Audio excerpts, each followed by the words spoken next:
गुरुर्ब्रह्मा गुरुर्विष्णु गुरुर्देवो महेश्वरा गुरुः साक्षात् परब्रह्म तस्मै श्री गुरुवे नमः।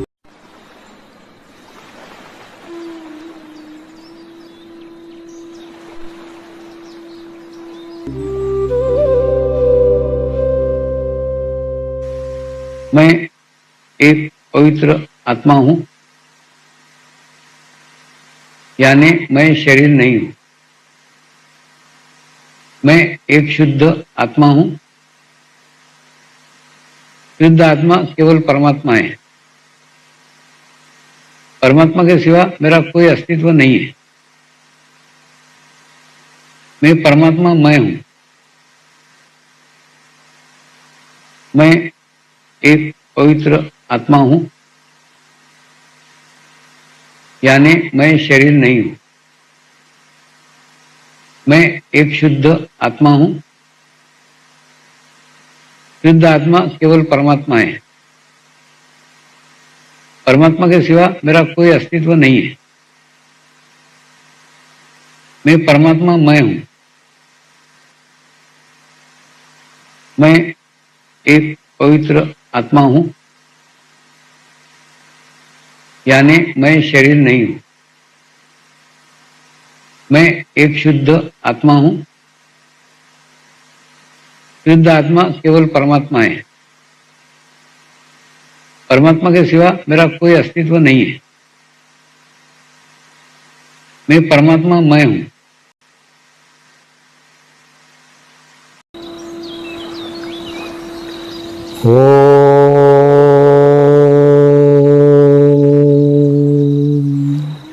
श्री शिवकृपानंद स्वामी नमो नमः। ओम श्री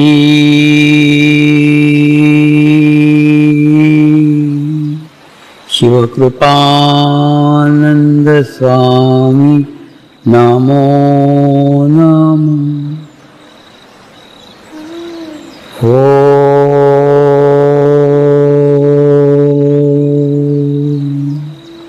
श्री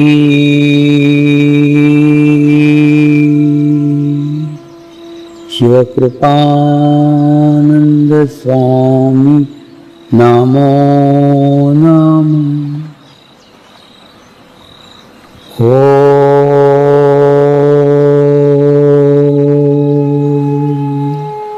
श्री शिवकृपानंद स्वामी नमो नमः। ओम श्री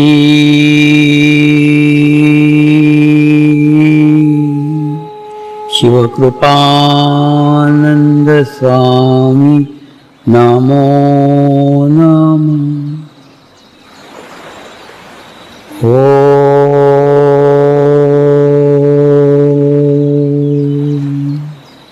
श्री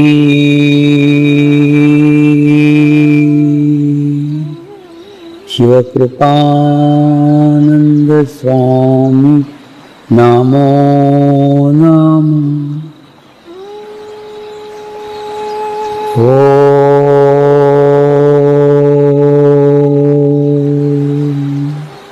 श्री शिवकृपानंद स्वामी नमो नमः।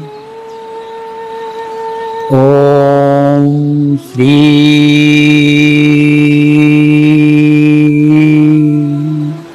शिवकृपानंद स्वामी नमो नमः।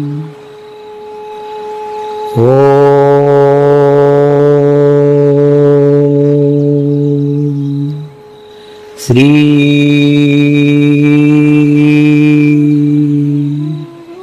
शिवकृपानंद स्वामी नमो नमः। परमात्मा को सौंपा है, आपने परमेश्वर को सौंपा है। अरे एक सामान्य किसी व्यक्ति को सौंपते हो तो आप सोचते हो कि नहीं, अरे अब देखो ना, हम बस में बैठते हैं, वो बस के ड्राइवर को जानते तक नहीं है, पहचानते भी नहीं है, उसका मुंह भी नहीं देखते हैं, वो काला है कि पीला है, फिर भी बस में बैठ जाते हैं और विश्वास रखते हैं कि ये मुझे मेरे स्थान तक पहुंचा देगा, सुरक्षित पहुंचा देगा। मैंने जिस व्यक्ति को जानते नहीं, जिस व्यक्ति को पहचानते नहीं, उसके ऊपर भी हम पूर्ण विश्वास डाल रहे हैं कि ये हमारे को उस स्थान तक पहुंचा देगा। क्यों? हमने टिकट लिया है, उस स्थान का टिकट लिया है तो उस स्थान पे पहुंचाएगा ही, और बिना एक्सीडेंट के पहुंचाएगा, सुरक्षित पहुंचाएगा, ये विश्वास रखते हैं। एक ड्राइवर के ऊपर विश्वास रख रहे हो, परमात्मा पे नहीं रख सकते? परमात्मा पे विश्वास रखो ना कि 45 दिन में मेरी समस्या हल करेगा ही। सच बताओ ना तो समस्या तो तुमने पकड़ के रखी रहती है। जिसे हम समस्या को छोड़ देते हैं ना, परमात्मा के हवाले कर देते, तो परम चैतन्य वो कार्य करता है। आप अनुभव लेकर के देखना, और अनुभव लेकर के चाहिए तो मेरे को अनुभव बताना, मेरे पास तो खूब लाखों अनुभव है।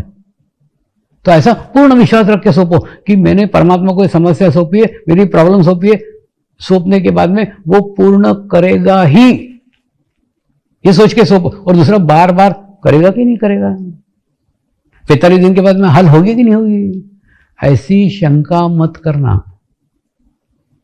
शंका विश्वास के विरोध में, प्रेम के विरोध में। जिसको प्रेम करते हैं ना, उसके ऊपर कभी कोई शंका नहीं करते, अविश्वास नहीं करते। अविश्वास और शंका ये प्रेम और विश्वास के विरोध में है।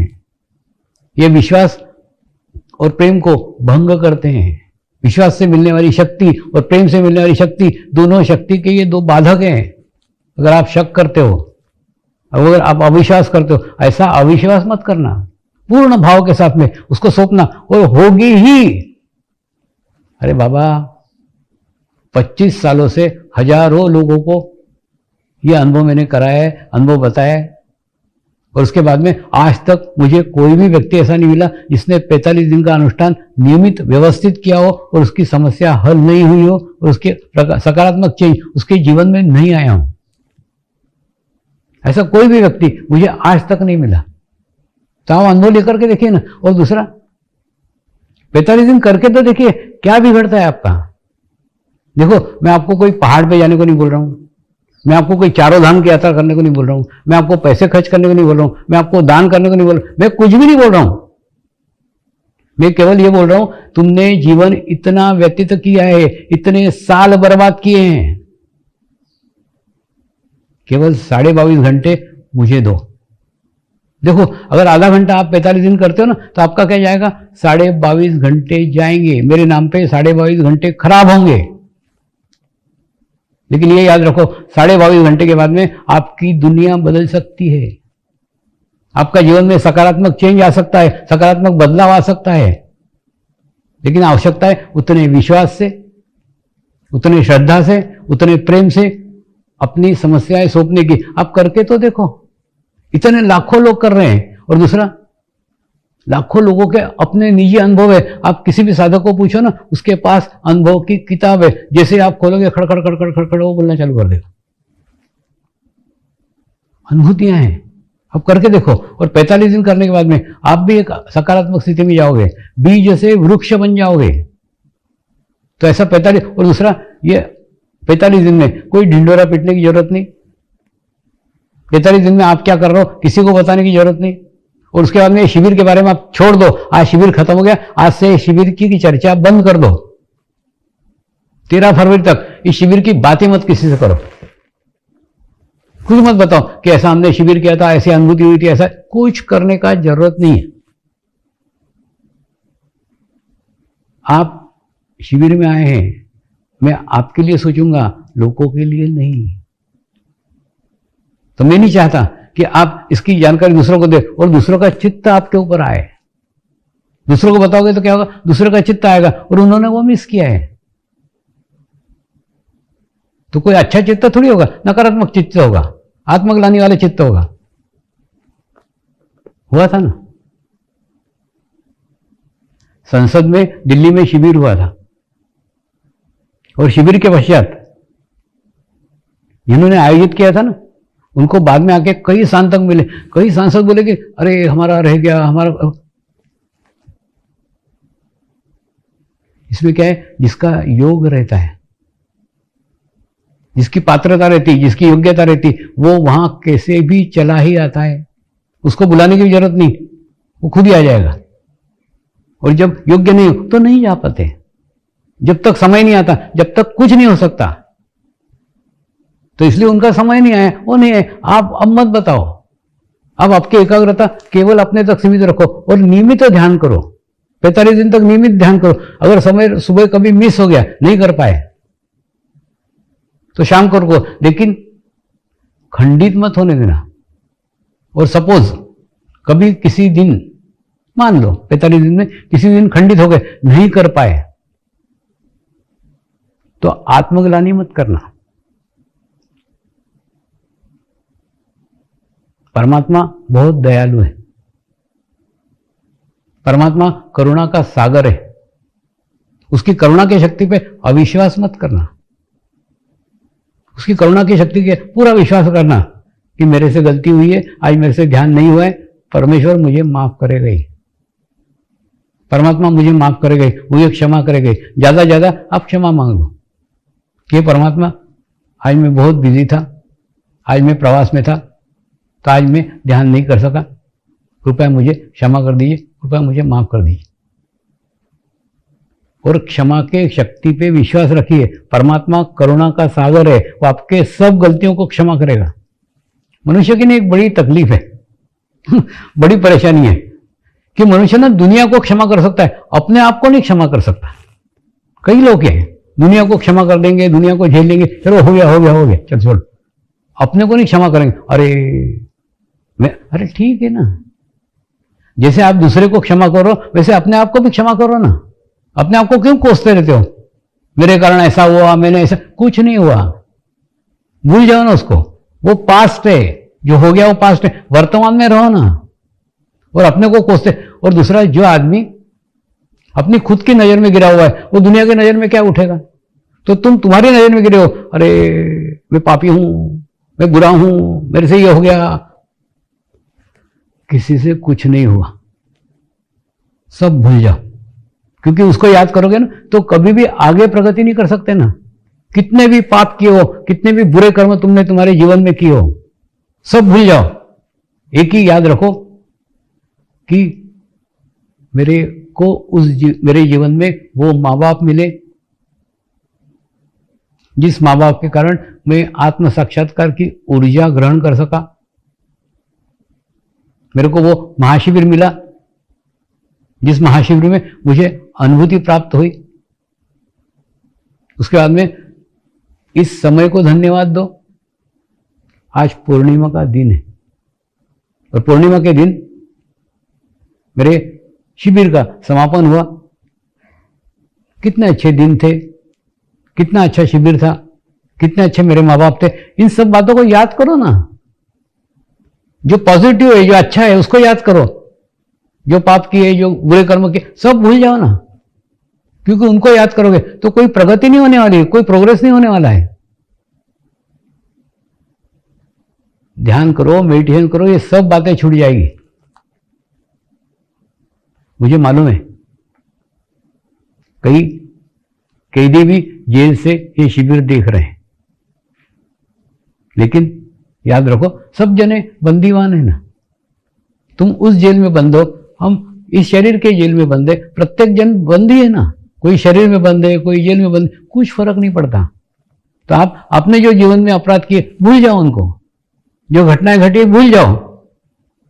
लेकिन आज आपने जेल में रहते हुए महाशिविर किया, जेल में रहते हुए आत्म साक्षात्कार मिला। हो सकता है अगर आप जेल में नहीं आते तो आत्म साक्षात्कार नहीं मिलता। आप भी कहीं बाजार में घूमते रहते, आप भी कहीं व्यवसाय में बिजी रहते, आप भी कहीं दुनिया के अंदर खोए रहते हैं।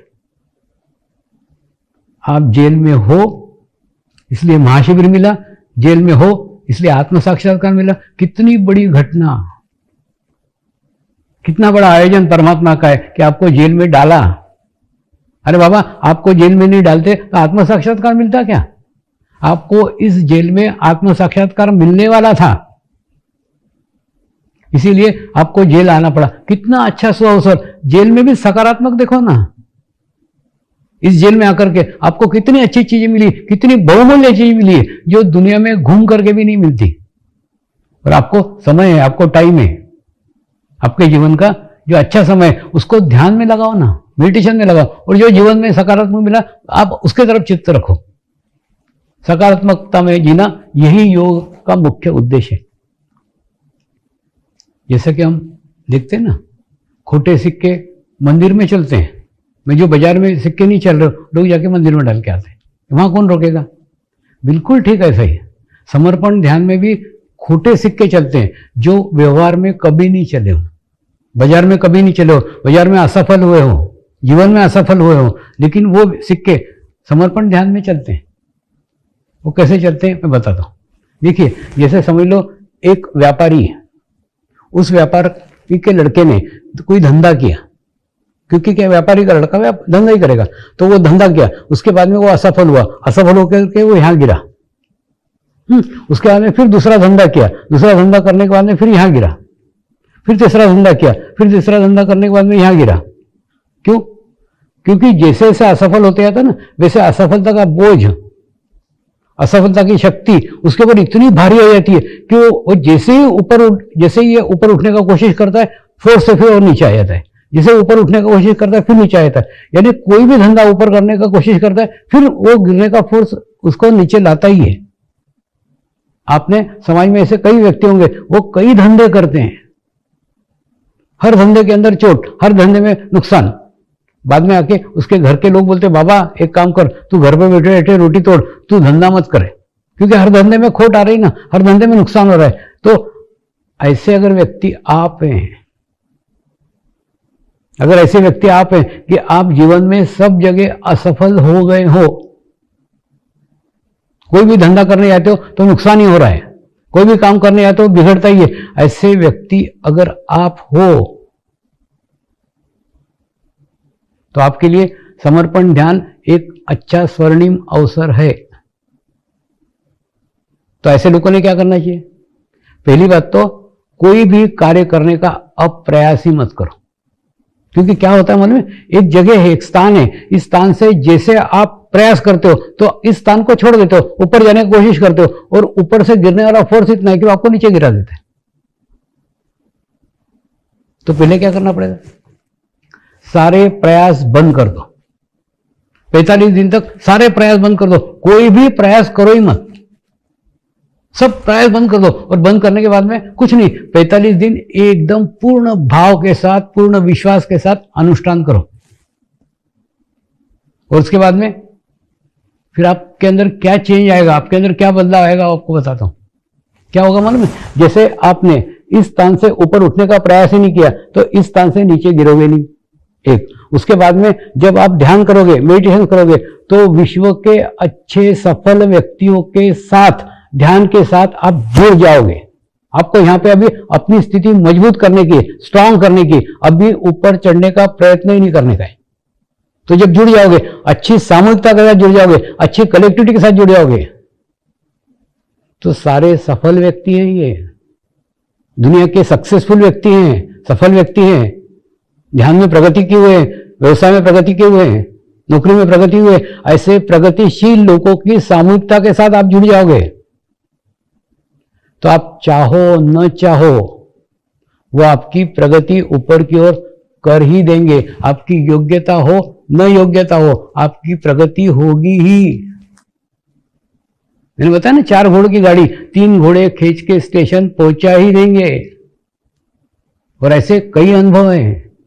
एक राष्ट्रीय पार्टी का नेता अध्यक्ष था, और अध्यक्ष होने के बाद में पता नहीं क्या उसको क्या दुर्गति हुई, जो उसने निर्दलीय होकर चुनाव लड़ने का प्रयास किया, क्योंकि पार्टी ने उसको टिकट नहीं दिया, उसको गुस्सा आया, तो निर्दलीय खड़ा हो गया, और निर्दलीय खड़ा हो गया, बाद में हार गया चुनाव।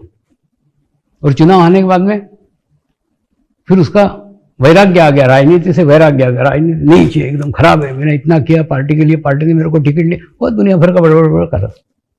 उसके बाद में एक बहुत बड़ा प्रोजेक्ट सीमेंट फैक्ट्री का लेकर के मेरे पास आया। स्वामी जी, अब मैं राजनीति से एकदम हुआ आया हूँ, बहुत पैसा और बहुत समय मैंने बर्बाद किया जीवन का, अब मैं मेरे लिए कुछ करूंगा। क्या अच्छी बात है।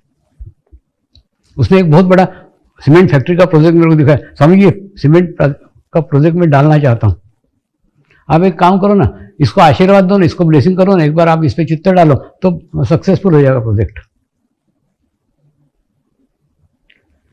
उसको तो नहीं बोला, लेकिन मेरे मन में विचार आया, ये व्यक्ति असंतुलित है, ये व्यक्ति इनबैलेंस है। अब वो उसने चुनाव में भी हारा है, अब यहां पे फैक्ट्री का सत्यानाश करेगा। मैंने उसको कहा एक काम कर, तू ये सीमेंट फैक्ट्री का प्रोजेक्ट मेरे पास छोड़ के जा, मैं उसको 45 दिन तक रोज वाइब्रेशन दूंगा, रोज एनर्जी दूंगा, और 45 दिन के बाद में ले जाना, और उसके बाद में फैक्ट्री का प्रोजेक्ट डालना।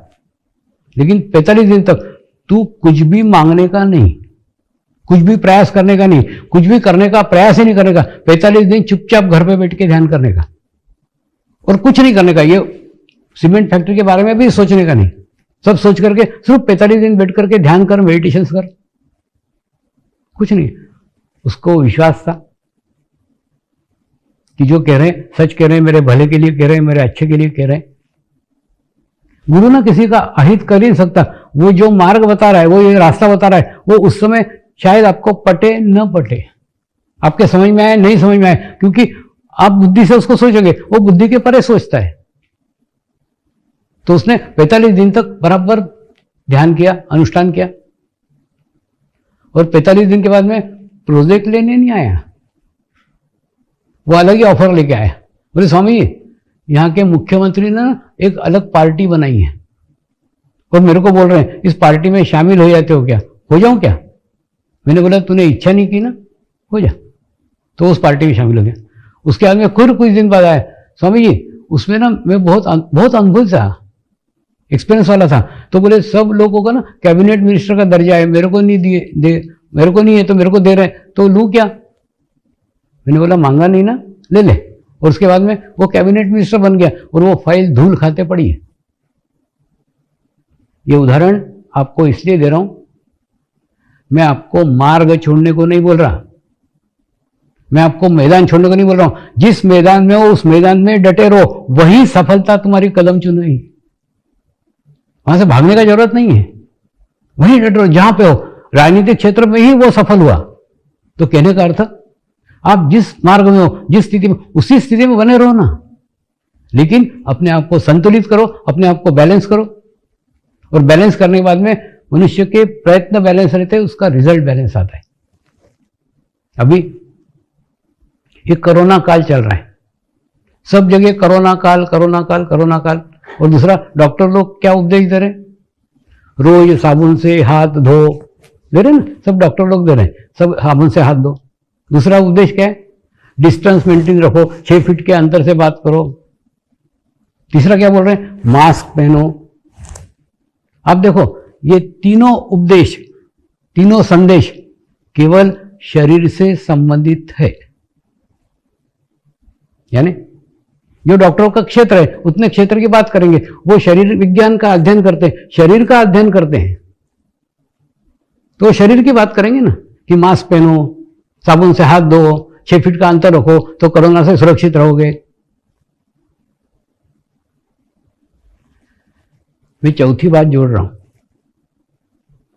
चौथी बात है, निर्विचार रहो, सकारात्मक विचार करो।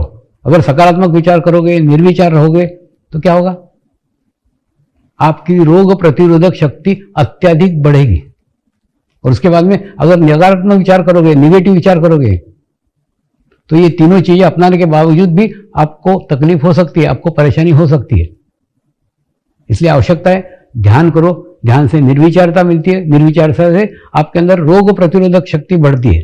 आप सकारात्मक हो तो प्रत्येक परिस्थिति को सकारात्मक दृष्टिकोण से देखते हो, और देखने की दृष्टि आपको प्राप्त हो जाती है। तो ये चीज अपने साथ जोड़ो।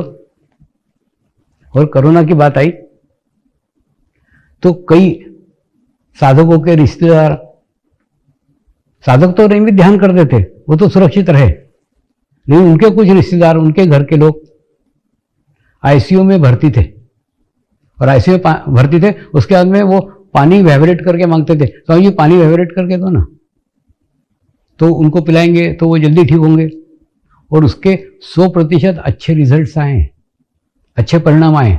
अब ये पानी वाइब्रेट करके देना और वाइब्रेशन देना, आप अंधश्रद्धा समझ सकते हो, अंधश्रद्धा नहीं है, ये वाटर थेरेपी है। ये वाटर थेरेपी आप भी सीखो ना। देखिए, एक बार अजमेर में बहुत बड़ा शिविर हुआ, महाशिविर, और शिविर में जर्मन के डॉक्टरों ने मेरे स्टेज के पास एक पानी की बोतल रोज रखते थे, और वो पानी की बोतल को बाद में उन्होंने जापान में चेक करने के लिए भेजा कि इसके अंदर क्या चेंज आया है, क्या बदलाव आया है।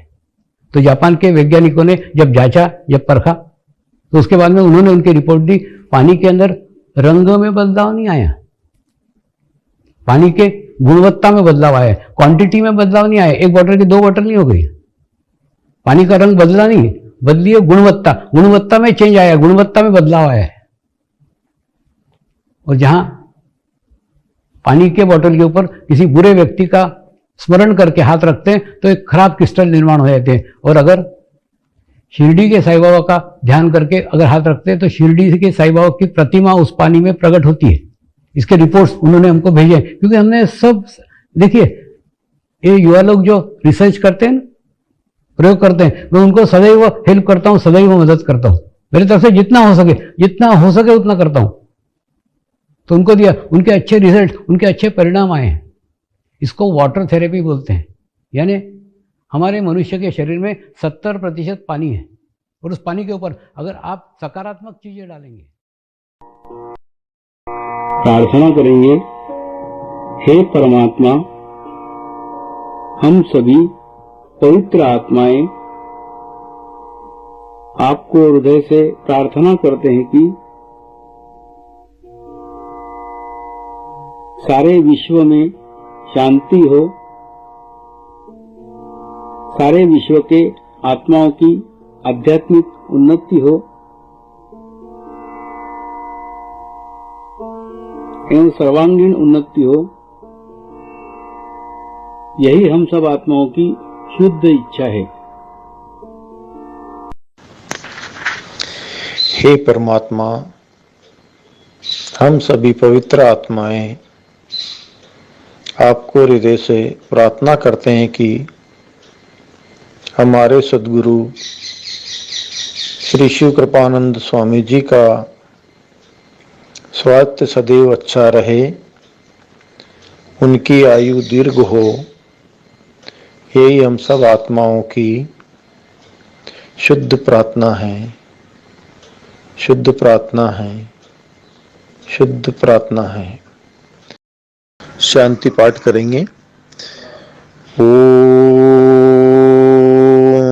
ध्यो शांति अंतरिक्ष गुम शांति पृथ्वी शांति रापः शांति औषधयः शांति वनस्पतयः शांति विश्वे देवाः शांति ब्रह्म शांति सर्वगं शांति शांति एव शांति सामा शांति एधि ओम शांति शांति शांति सर्व इष्ट सुशांति